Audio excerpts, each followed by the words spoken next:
주 하나님 독생자 예수 날 위하여 오시었네. 내 모든 죄 다 사하시고 죽음에서 부르신 나의 구세주. 아멘. 살아계신 주 나의 참된 소망 걱정 근심 전혀 없네. 사랑의 주 내 갈 길 인도하니 내 모든 삶의 기쁨 날 충만하네. 할렐루야. 하나님 말씀 창세기 48장입니다. 창세기 48장 1절에서 6절 말씀까지 합독합니다. 시작. 이후에 혹이 요셉에게 구하기를 내 부친이 병들었다 하므로 그가 곧 두 아들 므낫세와 에브라임과 함께 이르니 혹이 야곱에게 구하되 내 아들 요셉이 내게 왔다 하며 이스라엘이 힘을 내어 침상에 앉아 요셉에게 이르되 이전에 가나안 땅 루스에서 전능한 하나님이 내게 나타나 복을 허락하여 내게 이르시되 내가 너로 생육하게 하며 번성하게 하여 내게서 많은 백성이 나게 하고 내가 이 땅을 내 후손에게 주어 영원한 기업이 되게 하리라 하셨느니라. 내가 애굽으로 와서 내게 이르기 전에 애굽에서 내게 낳은 두 아들 에브라임과 므낫세는 내 것이라. 르우벤과 시몬처럼 내 것이 될 것이요 이들 후에 내 소생이 내 것이 될 것이며 그 산업은 그 형의 명의하에서 함께하리라. 아멘. 기도합니다. 복된 시간 허락하여 주심을 감사합니다. 복되게 해주시옵시고 위로하여 주시오 능력 주시옵시며 온 인류가 모든 무릎을 예수 그리스도 앞에 무릎을 꿇며 주라 부를 수 있는 그 입이 복되어지는 그 거룩한 날 임하게 될 터인데 준비하는 저희들 또한 이것이 쓰임받도록 복내려 주시옵소서. 감사하고 예수님의 이름으로 기도드립니다. 아멘. 오늘이 창세기 48장을 지금 30번째 본문을 통해서 지금 30번째 하고 있습니다. 오늘 날씨가 상당히 더운 편에 속하는데 지금 그 언국언약교 시대에 대한 개론 부분을 지금 계속하고 있는 거예요. 아직 본론은 지금 안 들어갔어요. 본론은 언은 뭐며 국은 뭐며 또 언은 뭐며 약은 뭐며 교가 뭐다. 요건 여기 본론 부분이죠. 본론. 늘 그 부분이 해야 본론이 끝나는데 그 들어가는 부분이 언국언약교는 좀 설명이 긴 편이죠. 그럴 수밖에 없어요.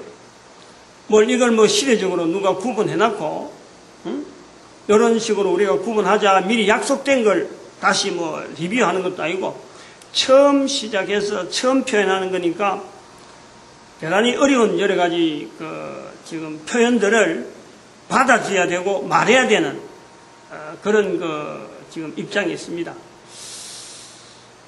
오늘 본문하고 연결해서도 언국언약교가 들어갈 자리가 있다. 이제 오늘 요 내용을 이야기하는 거예요.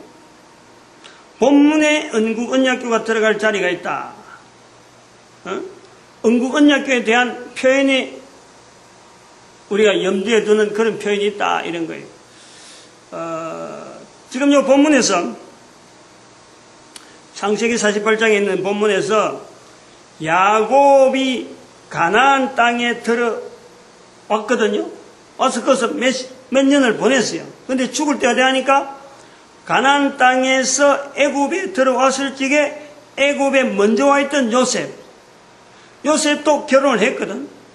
이제 결혼을 했는데 야곱에게 손자되는 사람들을 두 사람 데려와서 야곱에게 이제 축복을 받는 거예요. 축복. 하나의 관례죠. 관례. 근데 그 두 아들을 데려왔는데 이 야곱이 이 두 아들은 자기가 가나안 땅에 있을 때 요셉이 애굽에 있으면서 서로가 모르는 사이에서 있었단 말이에요.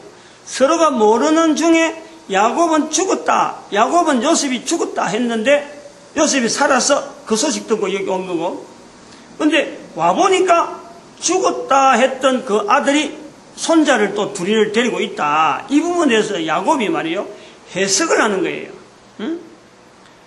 이 두 아들, 요셉에게 있는 이 두 아들을 자기에게 자기가 요셉을 기다리고 있던 그 엄청난 고통의 시간들, 죽었다 하던 그 아들 때문에 마음을 썼던 그 엄청난 고통을 보낸 시간들에 대해서 하나님은 요셉 혼자만 아니고 아들을 또 그 손자들을 또 준비해놨다. 그것도 둘. 그러면 여기서 야곱이 이제는 해석하는 것은 아들 하나를 보냈는데 손자 둘이 있다. 요거는 1대1이 아니고 1대2다. 배가 늘어났다. 배가 늘어난 것에 대해서 야곱이 바라보면서 하나님께서 자기는 요셉 하나 때문에 고통을 가지고 아들 하나에 대해서 참 마음을 썼는데 하나님의 섭리는 두 손자를 통해서 자기에게 배에 축복을 한다 하는 쪽으로 해석을 하고 받아들이는 게 있는 거예요. 표현은 안 됐지만 전체적인 뉘앙스가 그런 거예요. 그래서 두 아들을 손자임에도 불구하고 이걸 아들로 삼는 거예요. 아들로. 죽었다 생각했던 아들 때문에 손자 둘이를 얻게 된 것에 대해서 아들을 둘로 얻는 거로 야곱이 이걸 해석을 하면서 표현하는 거다 하는 이 표현을 보는 거예요. 지금 우리가 시비해봐야 소용없어요. 그러지 않더라고 시비해봐야 소용없어. 그렇게 받아들이는 것이 우리한테 훨씬 이익이니까 손해볼 게 없는 거예요. 요거는요, 우리가 생활 속에 적용해도 얼마든지 적용할 수 있는 거예요. 되어진 상황 자체를 보고 어떤 상황이든지 하나님 중심으로 하나님이 나를 어떻게 좋은 대로 인도하시고 항상 좋은 대로 위로하실 건데 늘 좋은 환경을 내가 갈 수 있도록 나는 비록 어지럽고 어둡고 어둔하고 여러 가지가 부족하지만은 하나님은 나로 하여금 선한 길로 바른 길로 옳은 길로 모든 사람에게 능력으로 나타나는 길을 나를 인도하실 것이라 하고 내가 바라면은 내 앞에 있는 어떤 일이 있더라도요 거기에서 내가 축복을 할 수 있어요. 축복을. 그건 우리에게 있는 축복권을 쓰는 거예요. 내가 축복을 하면은 내 속에 있는 어느 누가 알아주지 못해 이거는. 야곱의 이 고민을 이 표현을 성경에 나타나지 않았지만 이런 것을 아무도 알지 못하듯이 개인에게 있는 그 축복을 하고자 하는 그 중심은요 아무도 몰라요. 그러나 축복을 하면요 축복한 대로 하나님은 응답하신단 말이에요. 응답. 그걸 왜 보자는 거예요. 그러니까 손해볼 게 없는 거예요. 이렇게 해석해갖고 해석을 잘못했다 할 이유가 없는 거예요. 오히려 이런 해석을 더 적용을 시켜요. 많이 적용을 시켜요. 그럼 여기서 이제 우리가 여기서 연결해서 언국 언약궤로 가보면은 지난 시간에 이제 그 내용을 흘러서 지금 오늘 전체적인 구조로 나갈 거예요. 지금 두 손자인데 두 아들을 지금 나름대로 한 아들인데도 불구하고 거기서 두 아들을 만드는 야곱의 믿음을 지금 우리 본다는 거예요. 없는 알을 그림 그려놓고 이게 아들이다 이래 하는 게 아니고 손자를 가지고 아들의 자리에 얹으면서 내가 두 아들을 얻는다 하는 그 마음으로 지금 야곱이 축복을 한다 이게요. 그래서 애굽에서 난 두 아들은 네 두 아들은 그거는 너의 형제들과 같이 분깃을 주겠다. 네. 5절에 보면 내가 애굽에 와서 내게 이르기 전에 애굽에서 난 두 아들 에브라임과 문하세는 내 것이라 르우벤과 시몬처럼 내 것이 될 것이다. 르우벤과 시몬은 바로 지금 11형제, 지금 형제 야곱에서 요셉을 뺀 나머지 11형제의 우두머리가 르우벤, 시몬 이렇게 가는 거예요. 그것으로 나오는 11형제, 12형제로 나온단 말이에요. 그래서 르우벤, 시몬처럼 될 것이라 같이 반열에 들어가고 나중에 에브라임하고 문하세가 그게 이스라엘 12지파 중에 하나가 들어가는 거예요. 레위 지파가 나중에 다른 반열에서 빠지고, 그래서 12지파로 이제는 보충이 되는데, 양이 어마어마하게 많죠, 나중에. 그 축복에, 그 국토 타지하는, 땅 차지하는 그 양 자체가 어마어마한 게, 에브라임과 므낫세 이 두 아들이 차지한 땅이 유다 빼뿌리면 제일 많죠.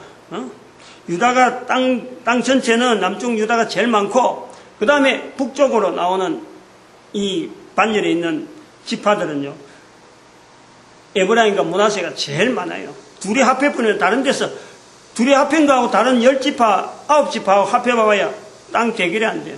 그만큼 많이 차져요. 그러한 이 야곱의 축복의 내용을 아들한테 그대로 했는데, 이게 지금 그림상으로는 안 맞는 말인데, 이치상으로는 아들이 어떻게, 아들이 낳은 손자가 어떻게 아들 자리 가느냐? 안 맞는데 이것이 맞도록. 이것이 성경이라는 거예요. 이게 기록이고, 이걸 우리를 통해서 하나님 앞에서 인간의 자세에 대한 우리의 믿음을 어떻게 표현하는가? 하나의 부분적인 내용이라. 그럼 이런 내용을 우리가 모방해서 우리 삶 속에서 하면은 그대로 나타나요. 그대로. 축복은 우리 인간의 입술이요. 이 입술의 능력이 복을 하기 위해서 주어진 말인데, 이 입술인데, 이걸 우리 사람들이 안 쓰고 저주를 하고 못한다 해서 이게 떨어지는 거지. 이게 축복을 하면요, 이 인간의 입으로 나오는 축복을 통해서 하나님께서 그대로 역사하신다니까. 그게 인간과 하나님과의 관계에서 우리가 이 축복의 통로에서 있는 우리 모습이라니까. 그걸 응용하기 위해서 이런 본문을 자꾸 활용해야 될 필요가 있죠. 언국 언약교 부분에서 이제 이 부분을 오늘 좀 접근할 거예요. 뭐냐면은, 언국 언약교에 주체되는 그 어떤 인물은 다윗입니다. 다윗이 아브람과 다윗의 자손 예수 그리스도의 세계라. 마태복음 1장 1절 신약에서 바라보는, 신약이 나타나기 전에 아브람부터 시작해서 신약까지가요 2000년. 그 2000년의 시대를 두 토막으로 나누어서 신약에서 보는데 아브람과 다윗의 시대를 구분한단 말이에요. 이거는 그 굉장한, 단순하게 다윗이 큰일 해서 기록했다, 이런 걸 보지 않고 하나의 큰 시대로서, 아브라함에 걸맞는 하나의 시대를 2000년 기간 동안에 또 중간에 징검다리를 둔다면은 다윗 외에는 없다 할 정도로 이 자리가 있다는 거예요. 자리.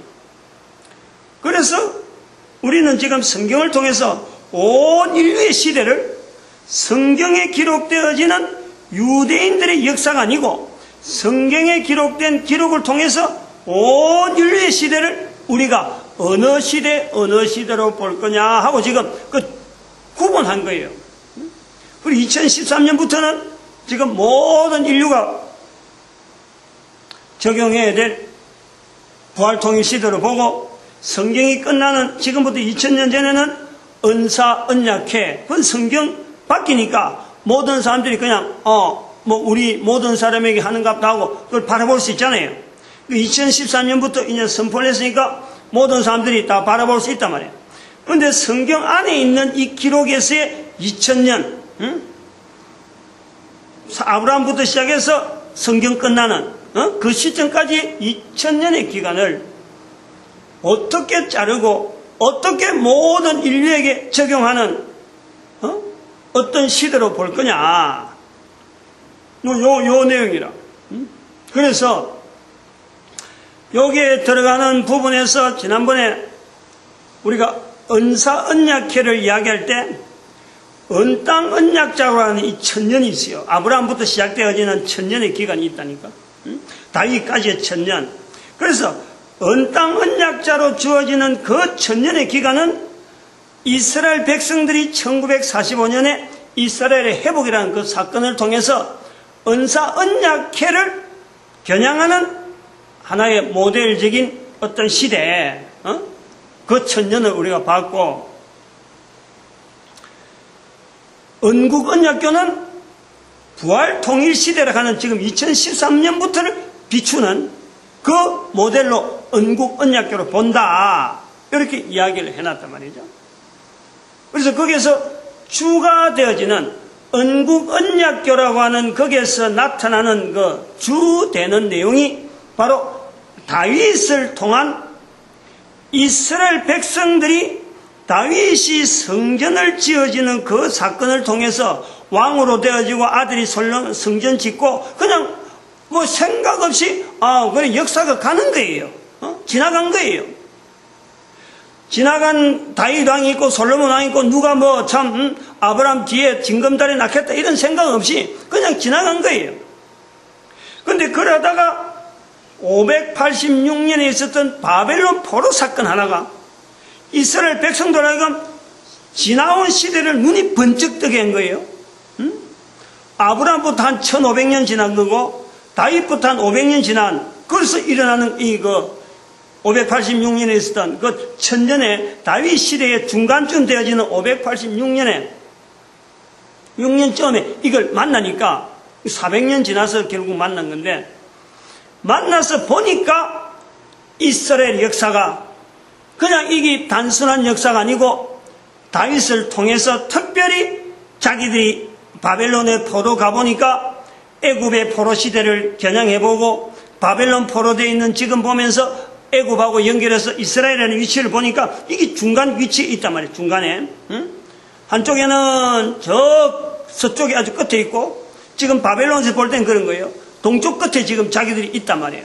그래서 바벨론 포로로 다녀와서 이스라엘 백성들이 역대기 성경을 써, 역대기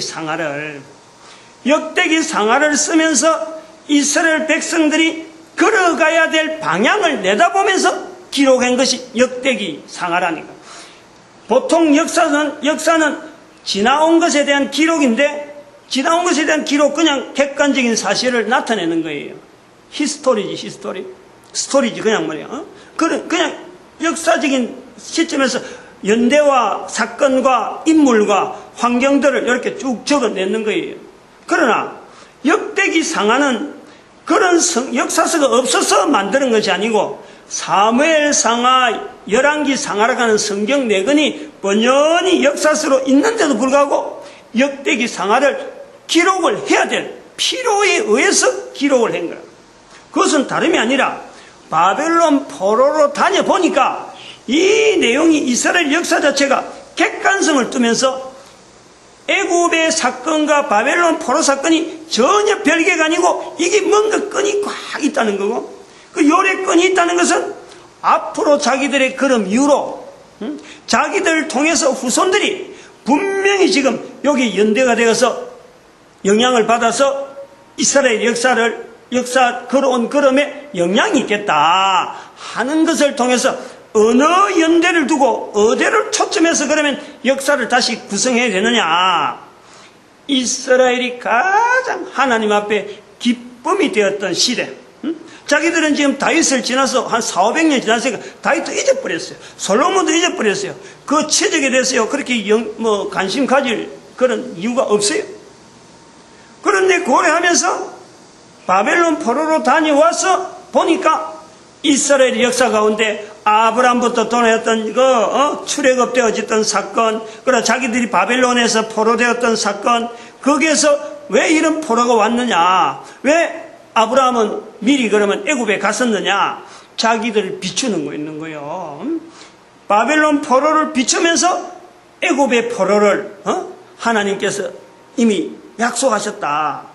애굽의 포로도 430년이나 가는 긴 역사가 있었음에도 불구하고 그 연대 속에 분명히 회복이 되어졌고, 바벨론 포로도 70년이라는 약속만 딱 하고 그거 되니까 온단 말이에요. 그거는 430년, 70년 짧은 거다. 그 정도는 연대적으로 비교할 게 아니다 하지만은 이 짧은 세월이 있기에 이 사람들이 역사에 대한 개념을, 이스라엘의 역사에 대한 개념을 객관화시키는 거예요. 객관화. 단순하게 사무엘 상하, 역대 상하라고 하면, 열왕기 상하 같으면요, 이스라엘의 역사입니다. 이스라엘의 역사. 그러나 이 이스라엘 역사를 이스라엘의 역사로 하지 아니하고 하나의 해석이 되어진, 역사를 바라보는 어떤 사건을 보면서 이 내용을 객관화되어질 수 있도록 모든 인류가 적용할 수 있는 역사로 만드는 것이 이게 역대기상하란 말이에요. 역대기상하. 지금 여기 본문에 있는 대로 창세기에 있는 야곱이 요셉의 두 아들은 자기에게 손자인데 이거를 아들의 자리를 얹어놨는 거예요. 이러한 것과 같은 개념이 역대기상하의 기록에 되어진 역사적인 개념이 이 내용은 앞으로 자손들이 이 글을 읽고 이스라엘의 역사에 나타나는 이스라엘 나라가 지향해야 될 하나의 국가로서 지향해야 될 방향성을 제시를 하는 객관화시켜지는 이스라엘 역사 자체를 그냥 이스라엘에 걸어왔던 단순한 역사의 자료가 아니고 이 내용을 통해서 후대나 누구나 보고 하나의 어떤 모델로 어떤 방향으로 가야 되느냐 그 모델을 제시했다는 거지. 그것을 하나의 역사적인 어떤 기록서처럼 역대기상하에 기록해놓은 거지. 이 기록의 내용이 후손들에 대한 배경이 전혀 없고 또 자기들이 바벨론 포로하고 애굽에 포로되었던 그 사건하고 연결되어지지 않고 단순하게 다윗에 대해서 기록하려고 했으면요 이 역대기상하는 필요가 없어요. 그렇게 해석해버리면 또 전혀 어긋나고 바벨론 포로된 사건하고 분명히 연결이 있으면서 또한 자기들의 후손들이 이스라엘이라는 국가를 적어도 운영하려면 어느 방향으로 나아가도록 하는 그 모델을 제시했다는 게 모델을. 그 제시한 모델이 하나의 방향이 영향이 되어서 오늘날 우리 교회가 그 역대기 상하에서 나타나는 그 모델의 내용을 가지고 우리가 지금 지향하고 있는 예배 형식이라든지 여러 가지 교회 행정들이요 그 속에서 나오는 거예요. 그게 객관화됐다는 말이지. 이제 여기서 우리가 좀 고려를 해야 될 게 이제 전 인류에게 적용하는 부분에 이제 들어가야 되는데 그걸 겨냥하는 거예요. 지금 성경 자체가 가지고 있는 성경이 가지고 있는 어찌 보면은 그 일반 인류들이 또 일반 사람들이 가지고 있는 맹점 하나 벽이 있잖아요. 벽. 이 성경이 모든 인류에게 나아가는 데에 사람들이 바라보면서 대뜸 그거 성경 그거 우리를 향한 하나님의 말씀이다 이렇게 보지 않는 거예요. 왜냐하면 성경에 기록되어져 있는 이스라엘 역사의 내용을 구약에 있고 그 다음에 신약도 이스라엘 사람들이 유대인들이 주축이 돼서 전체가 다 형성되어 있거든. 그래서 이 성경을 읽으면서 성경에 대해서 보는 개념이 뭐냐니까 이스라엘의 역사인데 왜 성경을 근거해서 이야기하고 성경을 근거해서 표현하고 판단하고 예측하고 하느냐라고 하는 사람들이 일반적인 표현이란 말이에요. 일반적인 표현이란 이제 그런 부분의 설명이 지금 여기 되는 거예요. 역대기 상하의 자리라는 것 자체가 아까도 말했지만 객관화락하는 그 내용을 자꾸 이야기하는 거예요. 기존에 있는 사무엘 상하나 열왕기 상하만 보면요 그거는 이스라엘 역사에 대해만 우리가 준한다 할 수가 있는 거예요. 거기에 대해서 다른 어떤 그게 뭐 해석을 해야 되는 해석을 하면서 기록한 내용도 아니고 그냥 있는 대로 그 나라에 있었던 왕들이 되어진 그 상황만 기록한 거예요. 그러나 같은 역사긴 역사 내용이라도 역대기 상하는 이게 아니다라는 거예요. 각 나라마다 자기들이 처해 있는 환경에서 역대기 상하에 있는 내용을 그대로 이거 우리나라도 요렇게 보고 비춰보면 되겠다 하면요 어느 나라든지 다 이게 딱 맞다는 거예요. 딱 정확하게 뭐 문자가 맞다는 게 아니고 그 구성을 나가면은 반드시 고려가 되는 거예요. 왜냐하면 자기 나라 역사가 없는 게 아니잖아요. 역사가 다 있고 또 자기들이 후손이 있잖아요. 후손을 향해서 자기 나라의 역사에 대한 내용을 다음 때가 역사를 이걸 어떻게 해석하느냐 관점에서 단순한 스토리로 자기 나라의 역사를 말할 것이 아니라 이 역사를 통해서 지금에 나타난 상황하고 기존에 있는 역사를 가보니까 모델이 있다. 그걸 발견하면은 다음에 후손들에게 우리가 어떤 역사의 내용을 어떻게 나가길 바란다 하면서 다시 역사에 대한 그 개념에 해석되어지는 내용을 해석해서 역사를 보면서 해석한 내용을 가지고 추가로 해서 역사서를 쓰면은 그게 바로 그 나라의 역대기 상하가 된단 말이에요. 이런 개념에서 이게 객관화시켰다 이 말이에요. 뭔가 이해를 하려는지 모르지만, 그래서 이스라엘의 역사 가운데 이 역사서를 두 가지를 가르쳐요. 두 가지를. 아까 말한 사무엘상하, 사무엘상, 사무엘하, 열왕기상, 열왕기하. 이거는 히스토리라, 히스토리. 이거는 some 타임 차트예요. 타임 차트. 타임 차트 이렇게. 시간이 지나면서 지나간 있는 것을 기록해 놓은 거예요. 스토리란 말이에요. 근데 여기에는 뭐예요? 지금 이게 역대기 상하. 역대기 상하는 크로니컬, 이렇게 크로니컬스. 역대기 상하, 역대기서, 이 크로니컬서. 그러니 크로니컬, 역대기를 크로니컬이라, 크로니컬. 요거는 좀 의미를 다른 거예요. 요거는 어떤 시대든지 어떤 사건이든지 적용하면은 그 현장에서 그대로 나타나는 또 옛날에 있는 역사 내용이지만은 지금 그것을 그대로 모방해서 적용하면은 그대로 나타나는 이런 역사적인 사건, 즉 모델을 이렇게 옮기는 시간대로 잘라난 역사 내용이 아니고 역사의 모델 자체를 그대로 옮기면은 그대로 적용되어지고 같은 내용의 해석이 가능한 요 내용을 크로니컬스, 이미 있는 역사적인 내용이지만은 여기에도 해석이라는 부분이 들어간다는 거예요. 옛날에 있는 역사지만은 지금의 시각으로 그걸 역사를 해석해서 여기 현재에다가 적용시키면 똑같은 내용의 역사로 동일하게 본다. 여기서는 시간 자체가 개념이 사라지는 거예요. 개념이 우리가 객관화시킨다 하는 내용이 여러 가지 그런 부분에, 이런 부분에도 우리가 이야기를 할 수 있다. 그러면 이제 지금 현재 이스라엘 백성들에게만 주어지는 책으로만 알고 있던 이 성경을 역대기 상하라고 하는 이 존재가 있다는 것 자체만 성경 속에 이미 들어있잖아요. 성경 속에 들어있는 이 구조를 통해서 우리는 모든 나라의 역사에 대한 연대를 성경과 동일한 역사 속으로 들어가겠다 하는 연대가, 그 연대, 모든 나라가 성경 속에 있는 이 내용과 동일하게, 성경에 있는 연대와 동일하게 모든 나라가 적용하기 시작한다 하는 것을, 연대를 BC 1000년 시대부터 우리가 보는 거죠. BC 1000년부터 시작해서 다윗 시대로부터 시작해서 주어지는 1000년간의 요 어간에 있었던 모든 나라 역사, 요걸 다 포용할 수 있다는 거예요. 모든 나라가 나라라는 개념으로 모든 나라의 역사가, 연대가 그때부터 그 이전부터 있었다는, 연대가 있었다 그러면 그건 또 그 지나오는 과정이 있기 때문에 그때부터라고 우리가 볼 수가 있는 거예요.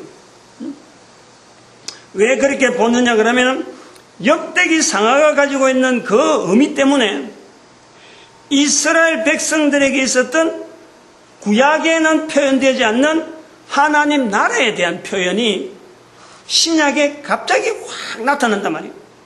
그러니까 구약만 끝났으면은 하나님 나라라는 개념을 모릅니다. 그런데 신약이란 성경이 구약과 같이 붙어 있다 보니까 그것도 같은 유대인이 기록했고 두 개 붙어 있는데 차이가 나는 것이 하나님 나라 부분에서 너무 차이가 나는 거예요. 이런 차이가 도대체 어디서 왔느냐, 영향이. 구약에는 하나님 나라에 대한 표현이 없는데 신약에 들어서 갑자기 왜 이렇게 나오느냐. 그러다가 요한복음에서부터는 이게 뚝 끊겨버렸어. 하나님 나라 쓰지 않는 거로 되어 있는 거예요. AD 70년. 그러면 하나님 나라에 대한 그 많이 쓴 어간이 구약의 시대의 어떤 끝에서부터 시작해서 신약의 시장에서 제자들을 통해서 등장하게 된 70년 어간에 어마어마하게 많이 쓰던, 즉 유대인들이 로마 제국이라는 제국 속에 있는 동안에는 이것이 쓰임받았다, 많은 사람들에게 해자가 됐다, 알려지고 서로 이야기가 됐다는 이 내용을 우리가 알 수 있단 말이에요. 그래서 신약의 기록이 되기 전에 벌써 586년부터 시작해서 신약의 기록이 되기 전에 하나님 나라에 대한 표현이 나타나기 시작하다가 이것이 신약에 집중적으로 제자들을 통해서 많이 통용되어지는 언어 중에 하나가 하나님 나라라. 이 하나님 나라를 성경에서 신약 시대에 많이 쓰일 수 있도록 되어진 사건이 근거가 어디 있느냐? 역대기상하라는 역대기상하. 역대기상하 바벨론 포로로 다녀와서부터라는 거예요. 그리고 왜냐하면 구약의 그전에는 기록이 없으니까, 하나님 나라에 대한 기록이 없었으니까 바벨론 포로로부터 날아왔는데, 이 바벨론 포로가 되어지는 바벨론 포로 되어진 역대기상하의 그 기초가, 중심이 다윗으로 나간 다음에 다윗의 기록을 아주 중점적으로 기록했다는 거예요. 그래서 이 내용 때문에 사무엘 상하부터 시작되어지는 역대기 열왕기 상하부터 시작된 일반적인 역사서를 다시 한번 해석되어진 역사서로 다시 보는데, 바로 다윗을 통한 나라, 다윗이 이스라엘 나라를 건국해 가고 유지해 가고 존속해 가고 하는 그 알맹이, 그 중심되어지는 그 내용, 그것이 역대기 상하에 있는 아주 중심적인 내용이라서 그 내용을 통해서 이스라엘 백성들에게 하나님의 나라라는 이 나라를, 이스라엘의 나라 자체도 현재의 자기들이 그려왔던, 과거에 있던, 현재에 있던 간에 이 이스라엘 나라 자체를 하나님 나라라, 주의 백성들이 거한 나라라 라는 것에 염원을 두고 있다니, 염원을. 다윗이 있었으니까, 역대기 상하 기록이 있었으니까 자기들이 하나님 나라에 대한 분명한 언어를 쓸 수 있는 주체자로서 자기들이 인식을 하는 거예요. 다른 나라에 비춰서 써버리면 자기 이스라엘에 대한 나라니까 나중에 로마 제국에서 하나님 나라를 쓰는 나라를 자체 이야기하면 로마 제국하고는 완전히 반대된 나라가 되니까 요한복음에서 이후로는 이걸 안 쓰는 거지.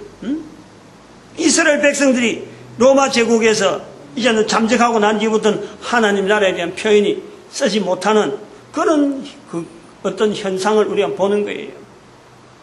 그래서 다윗 시대를, 우리가 다윗으로부터 주어지는 천년이라는 시대 속에 이제 다윗이 하나님 앞에서 성전 중심으로 해가지고 또 그것을 자기는 뭐 참 성전 중심으로 열심히 준비했는데, 이것이 나중에 후대에 자기는 그냥 한 나라 국왕으로서 그냥 지나가고 제도를 만들어 놨는데, 후대에서 300~400년 지나고 난 뒤에 후대 사람들이 자기를 모델로 한 거예요.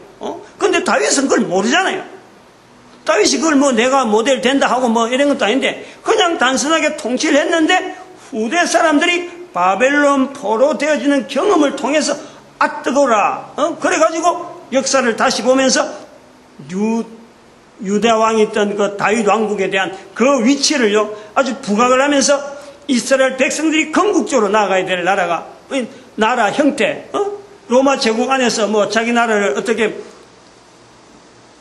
분명하게 뭐 어떤 주장하고 정치적인 제도를 막 만들고 하지는 못하더라도 그래왔던 역사적인 내용을 통해서 후대 사람들이 이걸 체크할 수 있고 기능을 찾아낼 수 있도록 어떻게 통치하는 것이 이 올바른 다윗 시대 이후로 번창했던 그 나라를 지향할 수 있다 하고 역사에 대한 것을 해석을 해가지고 기록을 한 것이, 이게 역대기 상하라. 차이가 분명히 있는 거예요. 그러면은 이 다윗시로부터 시작되어진 천년 시대를 우리가 언국 언약교 시대라 하는 온 인류에게 적용하는 눈으로 볼 때 이걸 한번 시각을 한번 딱 넓혀보는 거예요. 그러면은 BC 10세기, BC, 그러니까 BC 1000년 이후로부터 시작해서 AD 1세기까지 되어지는 그 안에 들어가는 모든 세계, 전 세계를 일러 보면요. 인류의 역사라고 하는 적어도 역사라고 하는 이 기록이 남겨있는 자료들은 그 안에 거의 다 들어있어요. 요 범위를 벗어나는 나라가 없어요, 솔직히.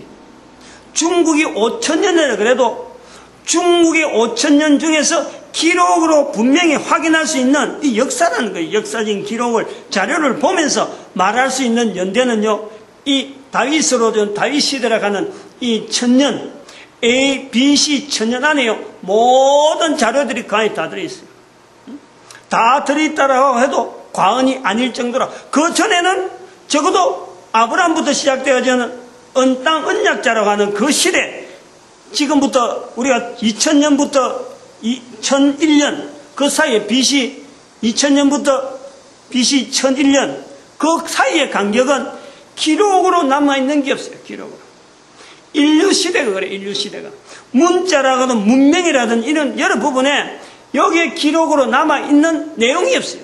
역사적인 어떤 나라에 대한 역사를 말하는 거야. 뭐 문헌에 아주 오래된 고문서 찾으면은 듬성듬성하게 남아있지만은 역사적인 국가체제로 주어지는 하나님 나라라 하는 그 언어에 준하는 나라 개념으로 주어지는 그 역사적인 자료가요, 이게 1000년 이전에 A, B, C 1000년 이전에 있지, BC 1000년 이후 저 이전에는요 나라를 겨냥한 역사적인 기록이 없어요. 있다고 하면 대단한 거지.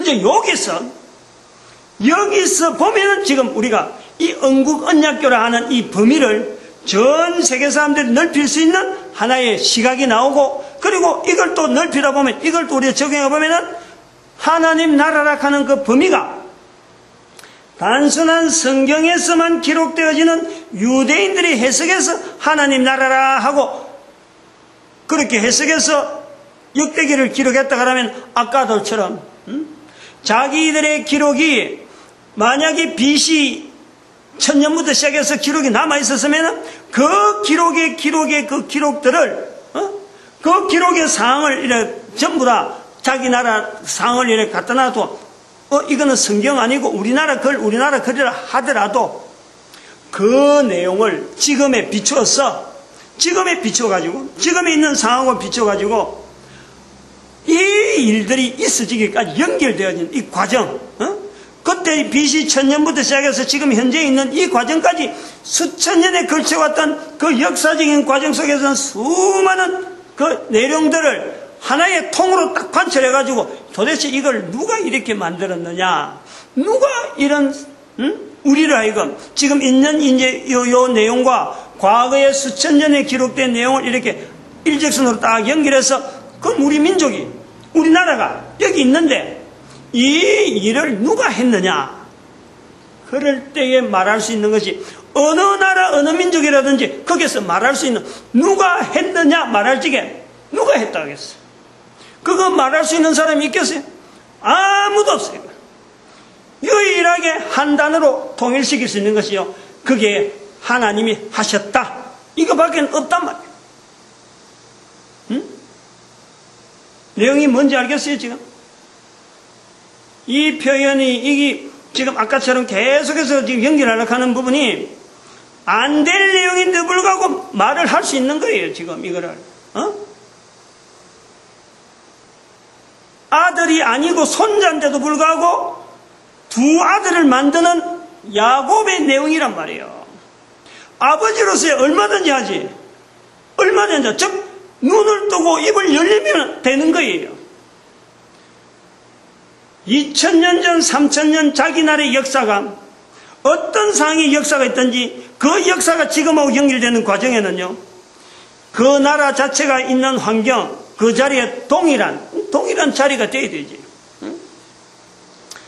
아니야말로 바이킹족처럼 저 위에 있던 참으로 야만인이 영국까지 내려와서 그래서 바이킹 역사 이런 게 아니잖아. 영국이란 나라가 그때 있다. 독일이란 나라가 있다.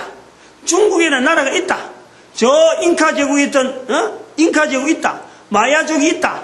그 나라라는 현재 환경 속에 그때로부터 시작해서 수천 년의 기록으로 남겨있는 어떤 역사적인 문헌을 지금에 딱 갖다 놔놓고 비교했을 적에 내용 상황 자체가 맞아가는 게 아니잖아요. 그럼에도 불구하고 우리가 왜 여기 있느냐, 이 환경 속에 과거에 있는 역사를 갖다 내고 비춰볼 수 있는 우리는 왜 있느냐, 요거 할 때요, 누가 우리를 여기까지 이 역사 가운데 이렇게 존재하도록 있게 만들었느냐 할 때 거기에는 누가 대신 그 자리를 채울 수 있겠어요?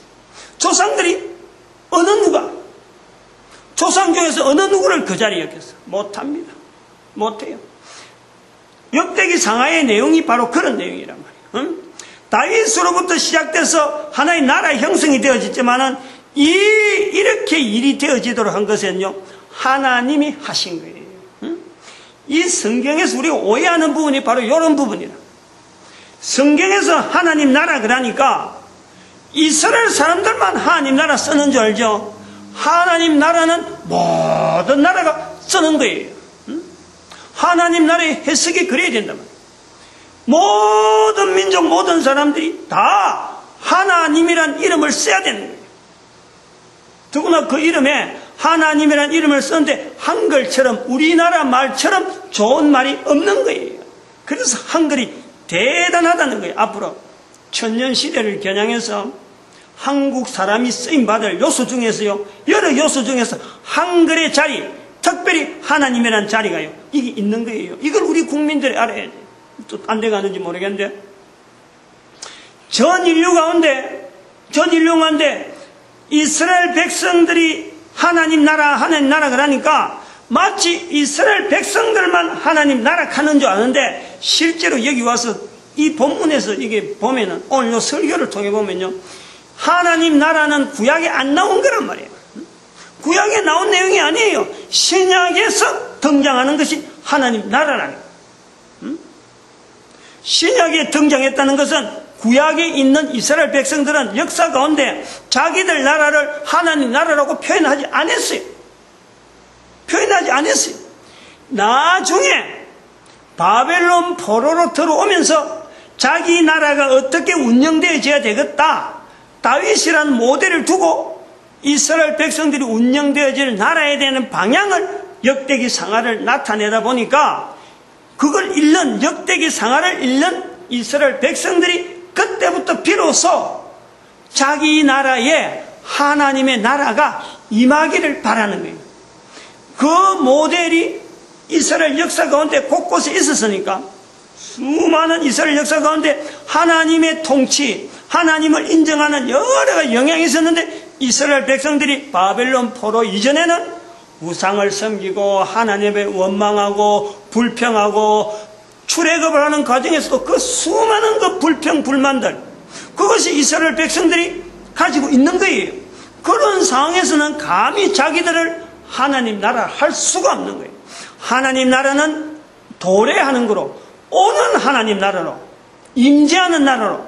그래서 자기들이 지금 국가 자체도 헬라에 멸망당해 있다가 헬라에 침몰되어 있다가 그 다음엔 또 로마 제국한테 침몰되어 있는 그런 상황인 것을 자기들이 인생하면서 하나님의 통치, 다윗이 다시 와서 통치하는 회복의 시기를 기다리는 열망이 있는 거예요. 하나님 나라는 성경에, 신약 성경에 기록되어 있지, 이게 이스라엘 백성들에게만 하는 것이 아니다. 요 인식을 분명히 해야 돼요. 인식을. 이것이 다윗 시대를 통한 천년의 시대를 우리가 성경을 통해서 구분해서 온 인류에게 적용하는 아주 중요한 이유이기도 한 거예요. 다시 말하면 성경을 근거해서 하나님 나라에 대한 이 언어를 쓰기 시작하면요, 모든 나라에 이 성경 자체가 다 응용되는 부분도 있고 직접적인 되는 부분도 있고, 바로 개인은 개인대로 바로 개인에게 말씀하는 내용이 있고 개인이 응용이 될 부분이 있고, 바로 그 말씀 100% 그대로 내가 걸어가는 그러면 내가 해야 될 일이 있고, 또 옛날의 문화고 옛날의 글들이고 옛날의 환경이니까 지금은 도저히 그 환경을 누릴 수 없는 내용은 내가 응용을 해야 돼요. 응용을 하면서 성경이 근본적으로 바라는 그 방향대로 나가면요, 개인은 개인대로, 국가는 국가대로, 개인에게는 어마어마한 축복이요, 국가는 어마어마한 안정이고 번영인 거예요. 하나님 나라의 개념이 그런 거예요. 본문하고 계속해서 우리가 연결해버린 이 어떤 비약점, 요걸 우리는 잘해야 돼. 그래서 처음 시간부터 내가 어떤 이 사람이 말로 하는 거지만은, 안 될 일인데 구조상으로 보면 안 되는 거예요. 손자 둘이를 아들 자리에 들어가면은 일반적으로 이게 배상, 요즘 같이 법이 막 발달되어 있는데, 재산권 막 분배가 되어지는데, 손자 목을 떼가지고 아들들이 하는데 그거다 같이 목을 이어버리면은 어느 아들들이 좋아하겠어요? 안 맞는 거예요.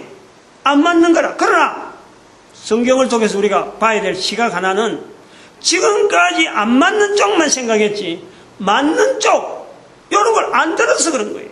응? 가능성을 두고 보면요 얼마든지 가능한 거예요. 결국에는 이 야곱이 축복한 이 두 아들이 나중에 아까도 말씀했던 성경이에요. 성경을 천천히 보면은 에브라임과 므낫세가 가지고 있는 땅이 어마어마하게 넓다니까. 응? 어마어마하게 넓다니까. 다른 그 9아들은 12아들 중에서 이제 13아들이 되잖아요. 13아들. 응? 13아들. 한 아들은 레위는 빠져버려요. 직분이 달라. 레위 지파는 제사장 직분에 빠지다. 그래서 12아들이 되는데 이 12아들 중에서 요셉 지파는 없어요. 요셉은 이 두 아들한테 맡겨버렸다니까. 그러면 여기에서 야곱이 하나, 유다가 하나 있거든. 유다가 남쪽으로 땅, 그게 황무지인데도 불구하고 땅은 어마어마하게 넓어요. 응? 유다. 그러면 9아들이잖아. 나머지 요 두 아들 빼버리면. 요 9아들이 가지고 있는 땅을 다 합쳐도 이 두 아들이 가지고 있는 땅을 못 당한다니까. 이건 바로 우리가 입에서 말하는 내용 갖고 생각하고 지금까지 이런 원리가 있는 줄 몰라서 그렇지. 알기만 알면 바로 즉각적으로 내한테 바로 적용이 되고 국가는 국가대로 적용하면 되는 거예요. 그러므로 지금부터 우리가 이런 것을 통해서 내가 있는 나라가 곧 하나님의 통치하는 나라, 그 임재를 바라면서 내가 지향하면요 성경대로 되는 거예요. 성경대로. 이스라엘 백성들만 이게 되는 게 아니라니까. 성경은 모든 나라 모든 민족에게 하나님이 주시는 하나님을 나타내기 위한 전도서지 이게 이스라엘의 역사가 아니라는 거예요. 응? 이걸 가지고 우리 역사다 할 수 있는 이스라엘이 이거 우리 역사다라고 할 수 있는 건요 기껏 해봐야 사무엘 상하 역대 그 열왕기 상하 요 부분밖에 없어요. 그런데 이제 열왕기 상하 사무엘 상하를 쏙 빼고 거기다가 역대기 상하 딱 집어버리면 역사적인 흐름이 쫙 연결되면서 이거는 모든 나라에 모든 국가에 다 적용할 수 있는 성경인 거예요. 신약 자체는 이스라엘 백성들이 들어갈 자리가 없으니까 이스라엘이 국가 체제로는 들어갈 자리가 없어요. 자기들이 이스라엘 사람들이 기록한 거지만은 국가의 이름으로서 신약에 들어갈 자리는 없는 거예요. 하나님의 놀라운 섭리지. 이거는 전체적으로 보면은 성경이라는 구조를 가지고 이스라엘의 나라를 어떻게 훈련시켜서 성경이라는 이 하나의 이거는 참고서 참고서 정도로 돼서 하나님을 알게 하고 하나님을 따라오게 되는 모든 인류를 겨냥한 선물이며 책이라는 거예요. 이 성경이 우리가 그렇게 바라야 돼. 그렇게 듣고 그렇게 자꾸 말을 하면요 아까 말했지만 축복이 나와요. 축복이 언어가 막 나온다니까. 그 언어를 왜 그런 말을 쓰느냐? 복 받으라는 거지. 잘 되라는 거지. 잘못되라고 엉뚱하게 지금 사입이 지금 내 유인해갖고 사람들 유인해갖고 어렵게 만들려고 이 말 쓰나요? 그 국가든지 민족이든지 개인이든지 잘 되게 하기 위해서 성경의 자리를 어떻게든지 객관화시키는 거지. 보편화시키는 거예요. 이런 시도를 하는데 잘못됐다고 할 사람이 누가 있나요? 시도를 안 해서 오히려 어렵게 살아가는 사람이 많은 거고 잘못된 사람이 많은 거지. 응? 성경 자체를 공개적으로 모든 민족이 바로 하나님이 바로 나에게 하시는 말씀으로 우리 민족에 하시는 말씀으로 우리 국가에 하는 말씀으로 만약에 받아들일 수 있게 만든다면은 할 수 있으면 막 힘을 다해야 되죠. 왜냐하면 이 성경 때문에 지금 수많은 원리들이 이 성경을 통해서 막 정리하려고 하는 이 시도들이 얼마나 많아요. 그거는 일종의 물 밑에서 하고 있어요. 물 밑에서. 이걸 개방시켜야 돼. 이걸 개방시켜서 모든 나라가 다 참석하고 개인은 개인대로 참석하고 성경의 내용 자체가 이게 객관화돼야 돼. 객관화돼. 숨겨지려고 할 내용이었어요. 모든 것이 다 드러나야 돼요. 드러나야 돼. 언제까지 드러나야 되느냐? 예수님 오실 때까지. 예수님 오신다는 자체가 성경이기 때문에 재림이라는 사건이 분명히 있고 우리가 죽는다는 사건이 분명히 있고, 왜 죽어야 되는지, 죽는 것이 오히려 복이고, 예수님이 오시는 것이 우리에게 복인 거예요.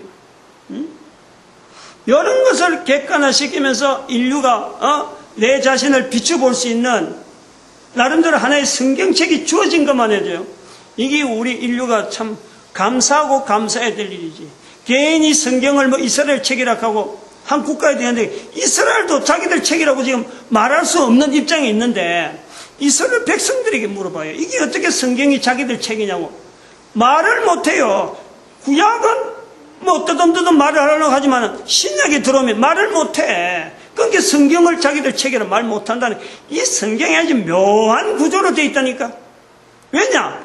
한 국가가 분명히 쓰임받았지만은 이 국가가 이 책을 우리 거라, 다른 사람 손 못 대 라고 하는 저작권이라든지 어떤 것도 행사하지 못하도록 구조가 아주 묘하게 되어 있다니까.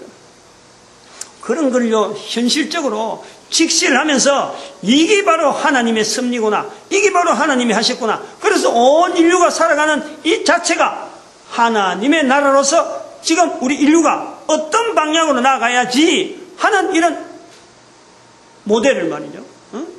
우리가 나라라는 단위를 가지고 현재적으로 나라라는 구성을 가지고 있는 자들이 바로 지금 성경 속으로 들어올 수 있는 이 환경이 언국언약교 하는 이 자리에 있다. 그래서 이 언국언약교가 어디를 비추냐 그러면 바로 부활통일을 비추는 평행이동이라는 이야기를 했으니까, 부활통일을 비추는 지금 시대니까, 그러면 모든 인류가 성경에 들어있는 자기 자리가 있는 거예요. 성경에, 모든 나라가 성경에 들어올 수 있는 근거가 이 언국언약교 시대라는 시대가 있기 때문에 모든 나라가 성경에 들어올 수 있는 거예요. 그러면서 이 성경에 들어와진 기존에 있는, 지금 현재 있는 우리의 실정, 각 나라마다의 실정에서 우리가 앞으로 어떻게 살아야 되느냐? 그러면 그 모델이 이 성경에 있는 걸 갖고 지금 내 거로 적용할 수 있는 근거가 된단 말이야. 우리가 그럼 어떻게 살아야 되느냐? 성경에 있는 내용대로 살자. 이렇게 할 수 있는 거예요. 이 어떤 기본적인 거라든지 어떤 기초적인 부분 자체가요, 이게 뿌리가 튼튼해야 되는데, 이 뿌리를 모든 나라 단위에 있는 모든 나라가 성경 안에 들어올 수 있는 근거가 다윗 시대라고 하는 이 천년의 기간이 그럴 수 있다. 쉽게 예를 들면은, 우리가 지금 현재 온 인류 중에서